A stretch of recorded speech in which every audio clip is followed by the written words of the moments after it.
Bonjour Emma, vous êtes chargée de mission stratégie et mise en récit de territoire à la ville d'Annemasse. Aujourd'hui, on va revenir sur les assises des quartiers, un grand projet de rencontre et d'appel au témoignage des habitantes et des habitants de la ville autour de différents sujets, notamment la jeunesse, la sécurité, la mobilité, la vie à Annemasse. Une grande enquête qui a marqué l'année 2023. Est-ce que vous pouvez nous en dire un peu plus sur ce projet? Quels ont été les éléments déclencheurs de ces assises des quartiers? Alors effectivement, au cours de l'été 2023, la ville d'Annemasse a connu des violences urbaines, comme il y en a eu d'autres par ailleurs sur d'autres communes en France. Des violences qui ont eu pour point culminant l'incendie de la maison Nelson Mandela dans la nuit du 30 juin au 1er juillet, donc sur le quartier du Perrier.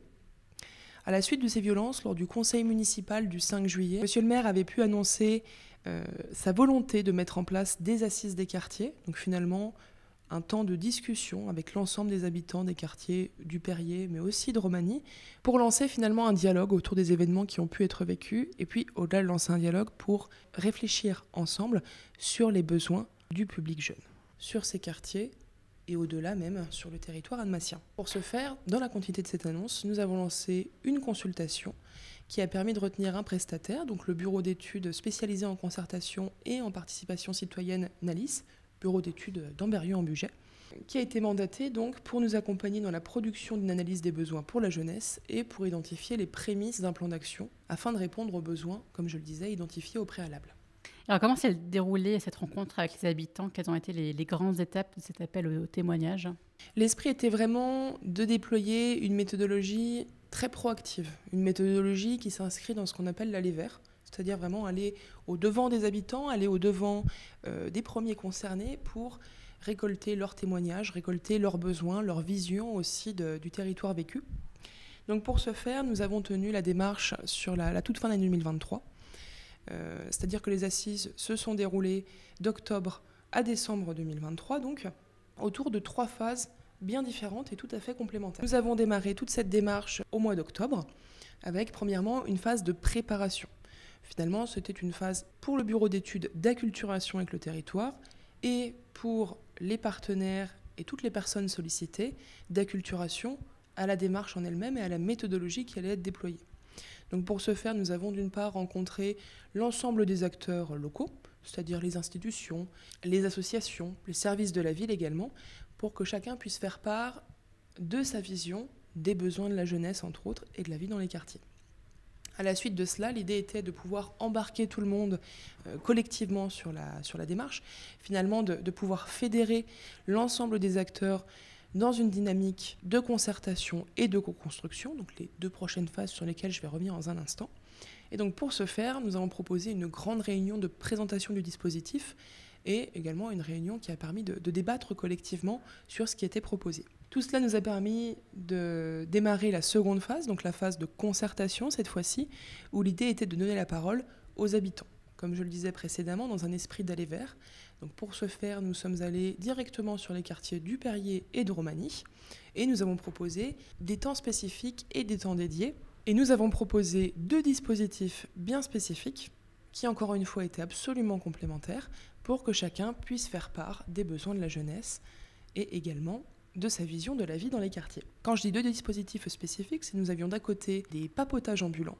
Donc derrière ce mot qui peut faire un petit peu sourire, l'esprit c'était simplement d'aller au-devant des habitants, des usagers également, donc les personnes qui ne résident pas au Perrier, à Romagny, voire même à Annemasse, mais qui bénéficient et qui profitent des services et des aménités qui sont présentes sur les quartiers. Donc d'aller au-devant de tous ceux que nous pouvions croiser et de leur proposer de discuter ensemble autour d'une grille de questions, autour finalement d'un questionnaire, tout en prenant le temps d'aller plus loin dans les réponses, d'aller vraiment dans le détail et dans les sensibilités de chacun. Et puis en plus de ces papotages ambulants, nous avions également un sonomaton avec nous. Et donc le sonomaton, le mot est un petit peu intriguant. Ce que l'on met derrière, c'est tout simple, c'est une cabine de photomaton qui a été entièrement vidée. Et cette fois-ci, au lieu de se prendre en photo, on a face à nous un micro et on s'enregistre pour répondre à 3 questions. Que voici? Donc, que veulent les jeunes? Qu'est-ce qui vous rend optimiste? Et comment voyez-vous votre avenir? Et donc ces 3 questions, on les a posées à des jeunes, à des moins jeunes, et on a permis à chacun de nous faire part, encore une fois, plutôt de leur sensibilité quant à cette question de la jeunesse vécues à Annemasse. Puis enfin, pour ceux qui ne pouvaient pas participer à ces temps sur le terrain, donc à ces rencontres, nous proposions également sur la plateforme de participation citoyenne de la ville, donc Imaginons Annemasse, des questionnaires numériques qui étaient simplement la grille de questions proposée pendant les papotages que chacun pouvait remplir sur son temps libre comme il le souhaitait. Toute cette phase de concertation, elle nous a permis de passer enfin à la troisième et dernière phase, la phase finalement qui vient clôturer toute cette démarche, la phase de co-construction. Et donc cette phase de co-construction, elle s'est déroulée en 2 temps, j'ai envie de dire. D'une part, les temps d'atelier et de travail. Pour ce faire, nous avons proposé le 6 décembre 2023 une journée complète dédiée uniquement à des ateliers à la fois sur Romagny et sur le quartier du Perrier, afin de revenir en détail avec tous ceux qui le souhaitaient sur des pistes de solutions pour répondre aux besoins qui ont pu émerger de toute la phase de concertation du mois de novembre. Donc on avait des ateliers longs pour aller vraiment dans le détail, pour prendre le temps de concevoir ensemble des solutions et des pistes de réponse. Donc on a par exemple pu venir un atelier long entièrement dédié au devenir de la maison Nelson Mandela pour co-construire ensemble les usages du futur site. Et puis en parallèle, nous avions également des ateliers courts pour permettre à ceux qui avaient peut-être un petit peu moins de temps disponible de participer également, toujours dans cet esprit de concevoir ensemble des pistes de solutions. Pour permettre aussi aux jeunes scolarisés sur le territoire de participer, nous avons en partenariat, donc cette fois-ci avec l'Éducation nationale, conçu des temps tenus sur le temps scolaire pour les collégiens et les lycéens. Tout cela nous a permis de rédiger avec un petit collectif d'habitants volontaires l'appel des quartiers. C'est tout simplement un document d'interpellation qui est à destination notamment des autres institutions qui sont concernées par la vie dans les quartiers et les politiques jeunesse au sens large. Et tous ces éléments ont pu être présentés lors de la clôture de la démarche, lors de la plénière de restitution qui s'est tenue le 13 décembre donc, et qui a permis, lors d'un temps fort convivial, d'une part de présenter les grandes orientations issues de la démarche, sur lesquelles on va revenir dans un petit instant, et puis également de présenter l'appel des quartiers, ainsi que le fameux podcast qui a été réalisé à partir des petits enregistrements réalisés par le Sonomaton. Alors justement, pour revenir au Sonomaton, des propositions et solutions ont pu être exprimées. On va en écouter quelques extraits. Et pour information, c'est un podcast qui a été créé par le bureau d'études NALIS, qui est spécialiste de la participation citoyenne. Que veulent les jeunes ? Tout d'abord qu'on s'intéresse à eux. Des gens qui les respectent et qui les écoutent, parce que souvent les jeunes ils sont méprisés. Je pense que les jeunes, ils veulent tout d'abord être aidés, être soutenus. On est souvent perdus pour ce qu'on va faire dans l'avenir. Qu'est-ce qui vous rend optimiste ? Je dirais que dans la vie actuelle, on a plein de moyens de s'en sortir, que ce soit à l'école ou n'importe comment, on a plusieurs débouchés pour notre vie. Donc c'est ça qui me rend optimiste pour la réussite de ma vie. Le monde d'aujourd'hui ne sera pas pareil dans 20 ans et c'est ce qui me rend optimiste. Et ce qui me rend optimiste, c'est de voir qu'il y a des jeunes qui se mobilisent pour un changement positif, il y a des jeunes qui vont manifester, il y a des jeunes qui parlent autour d'eux et surtout il y a des jeunes qui veulent se renseigner pour ouvrir leur esprit et devenir des personnes meilleures. Mon avenir, je choisis comme étant footballeur. Je ne le vois pas en faisant autre chose. Moi, mon avenir, je vais réaliser mes rêves, je me vois footballeur. Si je ne perce pas dans le foot, je ferai de l'art, je deviendrai peintre parce que je sais bien dessiner. Alors mon avenir, je le vois en travaillant dans les films. En fait, à l'heure actuelle, je suis photographe. J'aimerais petit à petit basculer sur la vidéo et faire des films. Enfin, en tout cas, pour commencer des courts-métrages et puis peut-être pourquoi pas dans le futur des longs-métrages. Voilà comment je vois mon avenir. Moi, je me vois future grande boxeuse du monde. Donc on l'a entendu, les jeunes ont beaucoup d'envie, d'ambition. Qu'est-ce que vous avez retenu de ces consultations ? Qu'est-ce qu'il en ressort ? Avant de répondre à cette question, je le précise parce que c'est un chiffre fort. On a 1220 personnes qui ont participé à la démarche des assises. On a 1220 personnes qui ont fait état de leurs besoins, qui ont souhaité s'engager pour réfléchir à des solutions, pour réfléchir aussi aux besoins de la jeunesse. Et ces 1220 contributions, finalement, derrière, on retrouve des grandes orientations. Par exemple, à l'échelle de la ville, le sujet le plus important, ça a été la proximité, le lien humain, l'importance d'être mieux accompagné dans la vie du quotidien, spécifiquement autour de la parentalité, par ailleurs. Et au-delà de l'accompagnement, dans cet esprit de proximité, de lien humain, Un autre sujet majeur qui est remonté, c'est l'importance de disposer d'activités conviviales et que ces activités conviviales, on communique mieux autour de celles-ci, qu'on puisse être plus au courant de ce qu'il peut se passer sur la ville. Du côté du quartier du Perrier, on a spécifiquement eu des remontées quant à l'animation de proximité. Et encore une fois, cette notion d'accompagnement dont je parlais juste à l'instant. Comme je le disais aussi auparavant, sur la maison Nelson Mandela, donc on avait un atelier spécifique qui a été proposé pour réfléchir au devenir de ce site. Et dans ce cadre-là, on a eu beaucoup de remontées quant à la nécessité d'en faire un espace ressource, un espace entre guillemets flexible, c'est-à-dire qui peut autant être adapté à tous qu'adaptable aux envies de chacun. Vraiment un espace où on se retrouve, un espace de proximité, de convivialité, un espace de ressources. Et puis enfin du côté de Romagny, ce qui a pu remonter, c'est d'une part, et un petit peu comme sur le reste des quartiers, cette nécessité de disposer d'animation de proximité, et puis d'autre part, de nombreuses demandes et propositions autour des espaces publics au cœur du quartier, avec ce besoin de créer de nouveaux communs, que ce soit une place de village, un espace ressource pour tous. Voilà un petit peu sur le global, mais si je reviens précisément, puis surtout dans la continuité de ce qu'on vient d'écouter sur la jeunesse, et je pense justement que l'extrait le met bien en avant.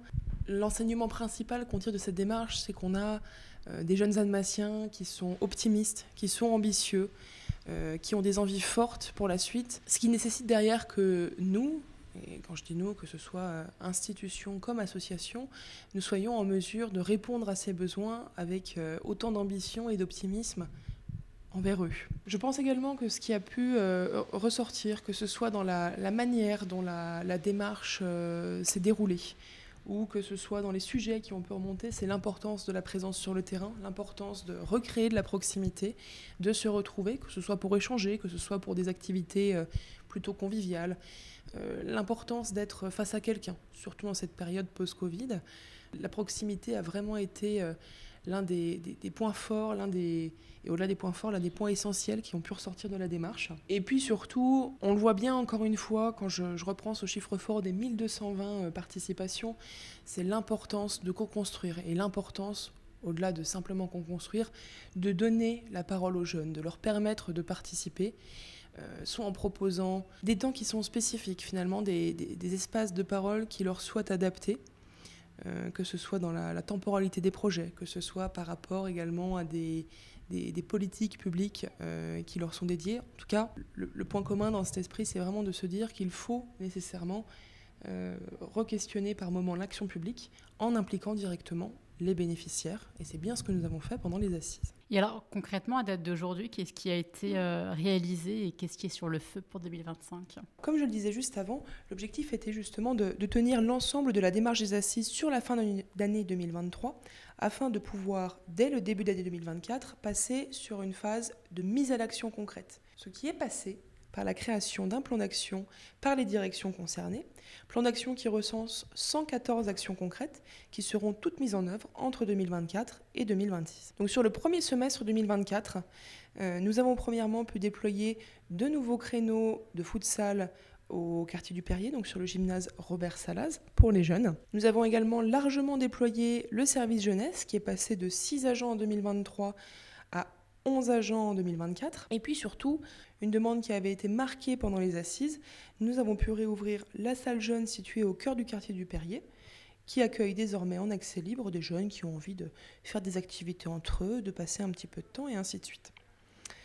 Et nous ne nous arrêtons pas là, puisque d'ici 2025, nous avons encore de nombreuses actions qui sont prévues et qui seront mises en œuvre. Par exemple, nous avons l'ouverture d'une toute nouvelle salle jeune au sein du quartier de Romagny.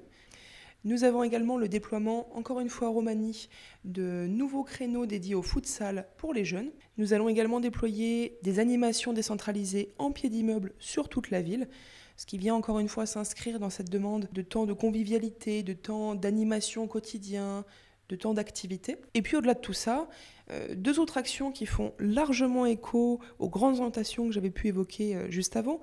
Mais nous avons d'une part le déploiement d'une politique parentalité municipale avec de nouveaux personnels dédiés Et puis, bien évidemment et surtout, comme cela avait été un fil rouge tout au long de la démarche, concernant le devenir de la maison Nelson Mandela, nous avançons quant à la création d'un centre socioculturel. Et alors pour finir, pour les personnes qui voudraient en savoir plus sur le sujet, où est-ce qu'on peut trouver de la documentation ? Très bonne question, effectivement. Alors pour tous ceux qui voudraient avoir un petit peu plus d'informations, d'une part, toutes les actualités, tous les éléments beaucoup plus détaillés que ce que j'ai pu dire aujourd'hui sont disponibles sur le site internet de la ville, donc annemasse.fr. On a également d'autres matières et d'autres éléments qui sont à disposition sur la chaîne YouTube de la ville. Là, pour le coup, on a d'un côté le fameux podcast dont on a écouté juste un tout petit extrait tout à l'heure. Mais donc la version complète est disponible sur YouTube, ainsi que le film qui a été réalisé autour des assises. Donc le film qui accompagnait la démarche et qui permet de se rendre un petit peu plus compte des sensibilités, de la manière dont tout cela s'est passé, et puis surtout voir un petit peu la démarche de ses propres yeux pour ceux qui n'auraient pas eu la chance d'y participer. Et puis au-delà de ça, pour ceux qui le souhaitent, on a également des flyers, de la documentation qui est disponible sur les différents sites de la ville ouverts au public. Par exemple l'espace de vie sociale, ou encore la bulle, ou encore même au sein de la mairie, donc du côté de l'accueil. Merci Emma. Merci beaucoup.